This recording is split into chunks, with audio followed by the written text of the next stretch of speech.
ವೇದಿಕೆ ಮೇಲಿರೋ ನನ್ನ ಸ್ನೇಹಿತರಿಗೆ, ತಮ್ಮೆಲ್ಲರಿಗೂ ಪ್ರತಿಯೊಬ್ಬರಿಗೂ ಈ ನಿಮ್ಮ ರಮೇಶನ ಪ್ರೀತಿಯ ಸಿಹಿ ನಮಸ್ಕಾರಗಳು. ಕಳೆದ 30 ವರ್ಷಗಳಿಂದ ನಿಮ್ಮನ್ನೆಲ್ಲ ನೋಡ್ಕೊಂಡು ಬಂದಿದ್ದೀನಿ. ಎಲ್ಲ ನನಗೆ ಪರಿಚಯ ಇರೋರನ್ನೇ. ನಮ್ಮ ದಿನ ಶುರು ಆಗೋದೇ ಈ ಥರ ಬಟ್ಟೆ ಹಾಕೊಂಡು ಹೋಗ್ತೀವಿ ಶೂಟಿಂಗ್ಗೆ, ಇದನ್ನು ಬಿಚ್ಚಿಡ್ತೀವಿ. ನೀವು ಯಾರೋ ಬರ್ತೀರಾ ಸರ್, ಡೈರೆಕ್ಟರ್ ಈ ಕಾಸ್ಟ್ಯೂಮ್ ಕೊಟ್ಟಿದ್ದಾರೆ ಅಂತ ಹೇಳ್ತೀರಾ, ಆ ಕಾಸ್ಟ್ಯೂಮ್ ಹಾಕ್ಕೊಳ್ತೀವಿ. ಕೊನೆಯವರೆಗೂ ನೀವು ಕೊಟ್ಟಂಥ ಕಾಸ್ಟ್ಯೂಮಲ್ಲಿ ಆ್ಯಕ್ಟ್ ಮಾಡಿ ಮತ್ತೆ ಮನೆಗೆ ಹೋಗ್ಬೇಕಾದ್ರೆ ಮತ್ತೆ ಈ ಕಾಸ್ಟ್ಯೂಮ್ ಹಾಕ್ಕೊಂಡು ಹೋಗ್ತೀನಿ. ಹಾಗಾಗಿ ಪ್ರತಿದಿನ ನನ್ನ ದಿನ ಶುರುವಾಗೋದೇ ನಿಮ್ಮಿಂದ, ಕೊನೆ ಆಗೋದು ನಿಮ್ಮಿಂದ. ಇದೇ ಅಂದರೆ ಎಂತೆಂಥ ಹುಡುಕುಗಳು ಸರ್. ಒಂದಿನ ನನ್ನ ರಾಜ ಮಾಡಿದ್ದೀರಾ, ಒಂದಿನ ನನ್ನ ಪೊಲೀಸ್ ಮ್ಯಾನ್ ಮಾಡಿದ್ದೀರಾ, ಒಂದಿನ ಲಾಯರ್ ಮಾಡಿದ್ದೀರಾ. ನಾವೆಲ್ಲ ಪಾತ್ರಗಳು ಮಾಡ್ತೀವಿ ಅಂದರೆ ಅದಕ್ಕೆ ಬಹಳ ಮುಖ್ಯ ಸಪೋರ್ಟ್ ಸಿಗೋದು ಈ ಉಡುಪುಗಳಿಂದ, ವಸ್ತ್ರಗಳಿಂದ. ಅದನ್ನು ಕೊಟ್ಟಿರೋರು ನೀವು. ಎಂತೆಂಥ ಇನ್ಸಿಡೆಂಟ್ಸ್ ನೆನಪಾಗುತ್ತೆ ನನಗೆ ಅಂದರೆ, ನಾವು ಕುರಿಗಳು ಸರ್ ಕುರಿಗಳು ಅಂತ ಚಿತ್ರ ಮಾಡ್ತಾ ಇದ್ವಿ. ಅದರಲ್ಲಿ ಒಂದು ಸನ್ನಿವೇಶದಲ್ಲಿ ನನಗೆ ಸರಿ ಕಣ್ಣು ಕಾಣಲ್ಲ, ಹಾವನ್ನ ಬೆಳ್ತರ ಹಾಕೊಂಡ್ಬಿಡ್ತೀನಿ. ಇದು ನೋಡೋಕೆ ಜನಕ್ಕೆ ಬಹಳ ತಮಾಷೆ ಅನಿಸ್ಬೋದು, ಬಟ್ ಹಾವು ಹೆಂಗ್ ಬೆಲ್ಟ್ ಲೂಪ್ ಒಳಗೆ ಹೋಗುತ್ತೆ. ಅದು ನಾನು ಕಾಸ್ಟ್ಯೂಮರ್ ಕೂತ್ಕೊಂಡು ಆ ಕಾಸ್ಟ್ಯೂಮರ್ ಗೆಳೆಯರು ಆ ಲೂಪನ್ನ ದೊಡ್ಡದು ಮಾಡಿ ಒಳಗೆ ಹಾವು ಈಸಿಯಾಗಿ ಹೋಗೋ ಥರ ಆ ಸೀನ್ ಮುಂಚೆ ಮಾಡಿದ್ವಿ. ಅದೇ ಥರ ಇನ್ನೊಂದು ಸನ್ನಿವೇಶ, ಮಳೆ ಸೀನು. ನನಗೆ ಪಂಚೆ ಕೊಟ್ಬಿಟ್ಟಿದ್ದಾರೆ, ಪಂಚೆ ಮೇಲೆ ನೀರು ಬಿದ್ದರೆ ಚೆನ್ನಾಗಿ ಕಾಣ್ತಾ ಇಲ್ಲ. ಆಮೇಲೆ ಪಾಪ ಕಾಸ್ಟ್ಯೂಮ್ ಗೆಳೆಯರು, ಬಿಡಿ ಸರ್ ಒಳಗಡೆ ನಾನು ಲೈನಿಂಗ್ ಮಾಡ್ಕೊಡ್ತೀನಿ ಅಂತೇಳಿ ಪಂಚೆ ಫುಲ್ಲು ಲೈನಿಂಗ್ ಮಾಡಿಕೊಟ್ಟವರು ನಿಮ್ಮ ಕಾಸ್ಟ್ಯೂಮ್ ಗೆಳೆಯರು. ಇನ್ನೊಂದು ಫಿಲ್ಮು ಅದ್ಯಾವುದಾದ್ರು, ಅದರಲ್ಲಿ ಡಬಲ್ ಆಕ್ಟಿಂಗ್ ಮಾಡಿದ್ದೆ. ಒಂದು ಈ ರಮೇಶು, ಇನ್ನೊಬ್ಬ ಸಕ್ಕತ್ ದುಮ್ಮ ಇರಬೇಕು. ಅದು ಹೆಂಗ್ ಮಾಡೋದು ಗೊತ್ತಾಗಿಲ್ಲ. ಈ ಕಾಸ್ಟ್ಯೂಮ್ ಗೆಳೆಯರು ಒಂದು ಸರ್ ನಾನು ಮಾಡ್ಕೊಡ್ತೀನಿ ಸರ್ ಅಂತ ಸ್ಪಾಂಜಲ್ಲಿ ಫುಲ್ ದಪ್ಪ ಬಾಡಿ ಥರ ಮಾಡಿ 1 ಸೆಕೆಂಡಲ್ಲಿ ಆ ಕೋಟ್ ಹಾಕೊಂಡ್ರೆ ಇಷ್ಟು ದಪ್ಪ ಆಗ್ಬಿಟ್ಟಿದ್ದೆ ನಾನು. ಅದನ್ನು ಮಾಡಿದವರು ನಮ್ಮ ಕಾಸ್ಟ್ಯೂಮ್ ಗೆಳೆಯರು. ಈ ಥರ ಪ್ರತಿಯೊಂದು ಚಿತ್ರದಲ್ಲೂ ನಮ್ಮ ನಟನೆ ಅಭಿನಯಕ್ಕೆ ಚಪ್ಪಾಳೆ ಸಿಗ್ತಿದೆ ಅಂದರೆ ಅದಕ್ಕೆ ಬಹಳ ದೊಡ್ಡ ಪಾತ್ರ ನೀವು ಕೊಟ್ಟಂಥ ವಸ್ತ್ರಗಳು, ಉಡುಪುಗಳು.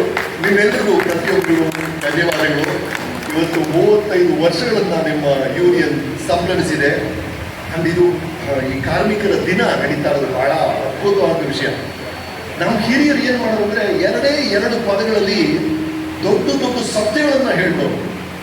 ಸತ್ಯಮೇವ ಜಯತೆ, ಸತ್ಯ ಗೆಲ್ಲುತ್ತೆ, 2 ಪದ ಹೇಳ್ಬೋದು. ಬೇವು ಬೆಲ್ಲ 2 ಪದ.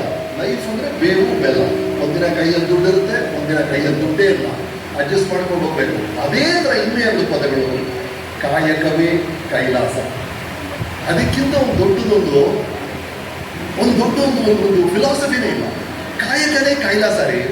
ಕಾಯಕವೇ ಕೈಲಾಸ ಅಂದರೆ ನೀವು ಸೂಜಿ ತಗೊಂಡು ಅದನ್ನು ದಾರ ಹಾಕ್ತಿರಲ್ಲ, ಆ ಸೂಜಿ ಮನೆಯಲ್ಲಿ ಶಿವ ಪಾರ್ವತಿ ನರ್ತನೆ ಮಾಡ್ತಿರ್ತಾರೆ. ಇದು ಬರೀ ಸೂಜಿ ದಾರ ಅಲ್ಲ, ಸೂಜಿಯ ಕೊನೆಯಲ್ಲಿ ಶಿವ ಪಾರ್ವತಿ ನರ್ತನೆ ಮಾಡ್ತಾರೆ. ಕಾಯಕವೇ ಕೈಲಾಸ. ನೀವು ಮಾಡಬೇಕಾದ್ರೆ ಇಷ್ಟೇ. ನಾನು ನೋಡ್ತಾ ಇರ್ತೀನಿ, ನೀವೆಲ್ಲ ಟೈಲರಿಂಗ್ ಮಾಡ್ತಿರಲ್ಲ, ಸೂಯಿಂಗ್ ಮಿಷನ್ ಮಾಡ್ತಾ ಇರ್ತಿರಲ್ಲ. ನೀವು ಆ ಸೂಯಿಂಗ್ ಮಿಷನ್ ಮಾಡ್ತಿರ್ಬೇಕಾದ್ರೆ ನೀವು ಗಮನ ಎಷ್ಟು ಚೆನ್ನಾಗಿದೆ ನೋಡಿ. ಒಂದು ಕ್ಷಣ ಗಮನ ಆ ಕಡೆ ಹೋಗಲ್ಲ. ಆ ಗಮನ ಒಂದಿದ್ಬಿಟ್ರೆ ನಿಮ್ಮ ಜೀವನದಲ್ಲಿ ನಿಮ್ಗೆ ಏನೇನು ಬೇಕು ಅದೆಲ್ಲ ಸಿಗುತ್ತೆ ಸರ್. ನೀವು ಆ ಗಮನವನ್ನ ನೀವು ಸ್ಟಿಚಿಂಗ್ ಮಾಡಬೇಕಾದ್ರೆ ಆ ಗಮನ ಇದೆಯಲ್ಲ, ಅದೇ ಗಮನವನ್ನ ನಿಮ್ಮ ಮಕ್ಕಳು ಚೆನ್ನಾಗಿರ್ಬೇಕು ಅಂತ ಆಸೆ ಪಡ್ತೀರಾ, ಅಲ್ಲಿ ಕೊಡಿ. ನೀವು ಶ್ರೀಮಂತರಾಗಬೇಕು ಅಂತ ಆಸೆ ಪಡ್ತೀರಾ, ಅಲ್ಲಿ ಅದೇ ಗಮನ ಕೊಡಿ. ಬೇಕಾಗಿರೋದು ಒಂದೇ, ಆ ಗಮನ ಮಾತ್ರ. ನೀವು ಟೈಲರಿಂಗ್ ಮಾಡಬೇಕಾಗಿರೋ ಅದೇ ಗಮನ ಜೀವನದಲ್ಲಿ ನಿಮ್ಗೆ ಏನೇನು ಬೇಕೋ ಆ ಕಡೆ ಕೊಡಿ. ಅಮೋಘವಾಗುತ್ತೆ ನಿಮ್ಮ ಜೀವನ. ನಾನು ಹೇಳ್ತಿದ್ದಿಲ್ಲ, ನೀವು ಆಸೆ ಪಡ್ತಿರೋ ಪ್ರತಿಯೊಂದು ವಿಷಯ, ನೀವೇನೇನು ಆಸೆ ಪಡ್ತಿರೋ ಗೊತ್ತಿಲ್ಲ ನನಗೆ. ನಿಮ್ಮ ಆಸೆಗಳು ಏನೇ ಇರ್ಬೋದು ಅದೆಲ್ಲ ನಿಮ್ಮ ಒಳಗೆ ಇದೆ ಸರ್, ನಿಮ್ಮ ಒಳಗೆ ಇದೆ. ನೀವು ಹೊರಗಡೆ ಹುಡುಕ್ಲೇಬೇಕಾಗಿಲ್ಲ. ಆದರೆ ಅದನ್ನು ತಲುಪಕ್ಕಿರೋ ಒಂದೇ ಒಂದು ದಾರಿ ನಿಮ್ಮ ಕಾಯಕ, ನಿಮ್ಮ ಕೆಲಸ ಒಂದೇ ನಿಮಗೆ ದಾರಿ. ಆ ಕೆಲಸದಲ್ಲಿ ದಯವಿಟ್ಟು ಅದನ್ನು ಅದ್ಭುತ ಮಾಡಿ ಸರ್, ಪ್ರೀತಿಯಿಂದ ಮಾಡಿ ಸರ್, ಹೊರಗಲೇಬೇಡಿ. ಏನೇ ಕೆಲಸ ಆಗಲಿ ಆ ಕೆಲಸವನ್ನು ಪ್ರೀತಿಯಿಂದ ಮಾಡಿ. ಆಗಬೇಕಾದ್ರೆ ಒಂದೇ ಒಂದು ವಿಷಯ, ಎಲ್ಲರೂ ಸೂಜಿ ದಾರದಲ್ಲಿ ಹೊಲಿತಾ ಇದ್ರು. ಸೂಜಿ ಒಂದು ಕಡೆ ಶಾರ್ಪ್ ಆಗಿರುತ್ತೆ, ಅದು ಮೊನೆ ಅಂತ ಕರಿತೀವಿ. ಇನ್ನೊಂದು ಕಡೆ ಕಣ್ಣಿರುತ್ತೆ, ಆ ಕಣ್ಣಲ್ಲಿ ದಾರ ಹಾಕ್ತಾರೆ. ಇದೇ ನಡೀತಾ ಇದೆ. ಒಬ್ಬನೇ ಮನುಷ್ಯ ಮಾಡ್ತಾ ಇದ್ದ, ಒಂದಿನಕ್ಕೆ ಒಂದು 20 ಶರ್ಟ್ ಮಾಡ್ಬೋದು. ದಿಢೀರಂತ ಒಬ್ಬ ಮನುಷ್ಯನ ತಲೆ ಹೊಡಿತು. ಈ ಮೊನೆ ಯಾಕೆ ಒಂದು ಕಡೆ ಇರಬೇಕು, ಕಣ್ಣು ಯಾಕೆ ಇನ್ನೊಂದು ಕಡೆ ಇರಬೇಕು? ಎರಡೂ ಒಂದೇ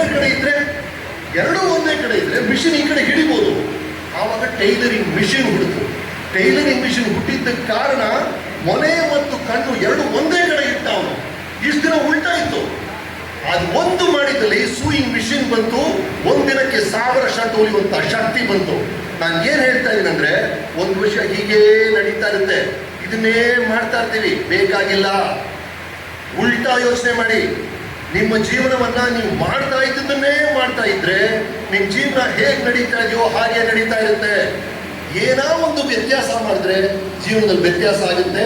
ಅದು ಒಂದು ಸರಿಯಾದ ದಿಕ್ಕಲ್ಲಿ ಆಗ್ಬೇಕಷ್ಟೇ. ಅದನ್ನು ಯೋಚನೆ ಮಾಡಿ. 35 ವರ್ಷಗಳು ಒಂದು ರೀತಿಯಲ್ಲಿ ನಡ್ಕೊಂಡ್ ಬಂದಿದೆ. ನಿಮ್ಮ ಯೂನಿಯನ್ನು, ನಿಮ್ಮ ರೂಲ್ಸು ಸರಿ, ಅದ್ರಲ್ಲಿ ಏನೇನು ಸರಿ ಅನ್ಸುತ್ತೋ, ಏನೇನು ಈ ಕಾಲಕ್ಕೆ ಸರಿ ಅನ್ಸುತ್ತೋ ಅದನ್ನ ಇಟ್ಕೊಳ್ಳಿ. ಏನೇನು ಸರಿ ಇಲ್ಲ ಅನ್ಸುತ್ತೋ ಕಾಲಕ್ಕೆ ತಕ್ಕಾಗೆ ದಯವಿಟ್ಟು ಅದನ್ನ ಬದಲಾಯಿಸ್ಕೊಳ್ಳಿ. ಒಂದು ವಿಷಯ ಹೀಗೇ ನಡೀತಿದೆ, ಒಂದು ರೀತಿಯಲ್ಲಿ ನಡೀತಿದೆ, ಒಂದೇ ಕಾರಣಕ್ಕೆ ಅದನ್ನು ಮಾಡ್ತಾ ಇರಬೇಕು ಅಂತ ಅಗತ್ಯ ಇಲ್ಲ. ದಯವಿಟ್ಟು ಯೋಚನೆ ಮಾಡಿ. ಆ ಒಂದು ಸ್ಟೆಪ್ ಇಂದ ಎಲ್ಲವೂ ಸಾಧ್ಯ ಆಗುತ್ತೆ. ದಯವಿಟ್ಟು ಆಗಲೇ ಗಮನ ಕೊಡಿ. ನೀವು ಟೈಲರಿಂಗ್ ಅಲ್ಲಿ ಮಾಡ್ತಿಲ್ಲ, ಅದನ್ನೇ ನಾವು ಎಲ್ಲ ಕಡೆ ಮಾಡೋದು. ನಿಮ್ಮ ಯೂನಿಯನ್ನು ಅದೇ ರೀತಿಯಲ್ಲಿ ಸಾಗಬೇಕು. ಮೊದಲು ಏನ್ ಮಾಡ್ತೀರಾ, ಒಂದು ಚಾಕ್ ಪೀಸಲ್ಲಿ ಮಾರ್ಕ್ ಮಾಡ್ತೀರಾ, ಕಟ್ ಮಾಡಕ್ ಮುಂಚೆ ಅಲ್ವಾ, ಆ ಥರ ಒಂದು ಪ್ಲಾನ್ ಮಾಡಿ.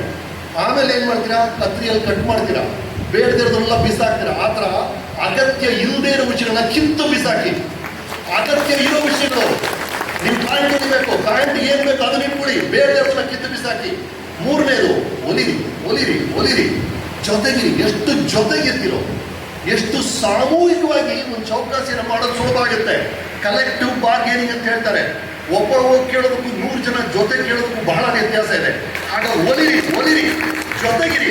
ಮನೆಗೆ ಏನ್ ಮಾಡ್ತೀರಾ, ಬಟ್ಟೆ ಹೊಲಿದ ಮೇಲೆ ಇಸ್ತ್ರಿ ಮಾಡ್ತೀರಲ್ವಾ, ಆ ಸುಕ್ಕನೆಲ್ಲ ತೆಗಿತೀರಲ್ಲ, ಸಣ್ಣ ಸಣ್ಣ ವ್ಯತ್ಯಾಸಗಳಿರುತ್ತೆ. ನಿಮ್ಮೊಳಗೆ ಮನಸ್ತಾಪಗಳಿರುತ್ತೆ, ಸಣ್ಣ ಸಣ್ಣ ಈಗೋ ಇರುತ್ತೆ. ಅದನ್ನೆಲ್ಲ ಅಯನ್ ಮಾಡಿ ತೆಗೆದು ಬಿಸಾಕಿ ನಿಮ್ಮ ಯೂನಿಯನ್ ಅದ್ಭುತವಾಗಿರುತ್ತೆ. ಇವತ್ತು ಕಾರ್ಮಿಕರ ದಿನ. ಬೆಳಗ್ಗೆ ನಾನು ಹೊರಡ್ತಿದ್ದೆ ಸರ್, ಹೊರಡ್ತಿದ್ರೆ ನೋಡ್ತೀನಿ ಈ ಶರ್ಟು ಇದು ನೀವ್ಯಾರೋ ಹೊಲಿಸ್ಕೊಟ್ಟಿದ್ದು ಸರ್, ಈ ವಾಚು ಯಾರೋ ಕಾರ್ಮಿಕರು ಮಾಡಿ ಕೊಟ್ಟಿದ್ದು ಸರ್, ಈ ಮೊಬೈಲ್ ಕಾರಲ್ಲಿ ಆ 1000 ಕಾರ್ಮಿಕರ ಕೊಡುಗೆ ಸರ್. ಹೊರಗಡೆ ಬರ್ತೀನಿ, ಆ ರಸ್ತೆ ಮಾಡಿದ ಯಾರೋ ಕಾರ್ಮಿಕರು, ಆ ಫ್ಲೈಓವರ್ ಮಾಡಿದ ಯಾರೋ ಕಾರ್ಮಿಕರು, ಎದುರುಗಡೆ ಇರೋ ಸ್ಕೂಲು, ಈ ಕಡೆ ಸಾಲ್ ಮನೆಗಳು, ಎಲ್ಲವೂ ಕಾರ್ಮಿಕರು ಮಾಡಿದ್ದು ಸರ್. ಪ್ರತಿ ಹೆಜ್ಜೆಯಲ್ಲೂ ನಮ್ಮ ಜೀವನ ನಡೆಯೋಕ್ಕೆ ಕಾರಣ ನಿಮ್ಮಂತ ಕಾರ್ಮಿಕರು. ಈ ಕಾರ್ಮಿಕರು, ಇಲ್ಲಿ ಚಿತ್ರಕಲಾ ಪರಿಷತ್ತಲ್ಲಿ ಬೇರೆ ಬೇರೆ ಚಿತ್ರಗಳಿರುತ್ತೆ. ಆ ಚಿತ್ರ ಯಾಕೆ ಅದ್ಭುತವಾಗಿ ಕಾಣುತ್ತೆ ಅಂದ್ರೆ, ಅಲ್ಲಿ ಹಳದಿ ಕಲರ್ ಒಂದು ಸೂರ್ಯ ಇರುತ್ತೆ, ಹಸಿರು ಕಲರ್ ಒಂದು ಗಿಡ ಇರುತ್ತೆ, ಎಲ್ಲ ಬಣ್ಣಗಳು ಸೇರಿದ್ರೆ ಚಿತ್ರ. ಹಾಗೆ ಬೇರೆ ಬೇರೆ ವೃತ್ತಿಗಳು, ಬೇರೆ ಬೇರೆ ಕೆಲಸಗಾರರು, ಬೇರೆ ಬೇರೆ ಶ್ರಮಿಕರು ಸೇರಿದ್ರೇನೆ ಸಮಾಜ.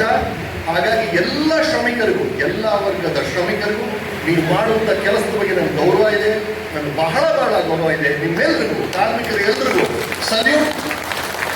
ಹೋಗುವಾಗ ನನಗೆ ಓಟ್ ಹಾಕಿದ್ದೀವಿ, 5 ವರ್ಷಕ್ಕೊಂದ್ಸಲ ಬೇರೆ ಬೇರೆ ಪಕ್ಷಗಳು ಓಟ್ ಹಾಕ್ತೀವಿ. ಆದರೆ ಜೀವನ ಪೂರ್ತಿ ನಮ್ಮ ಮತ ಕಾರ್ಮಿಕರಿಗೆ ಒಳ್ಳೆದಾಗಿದೆ.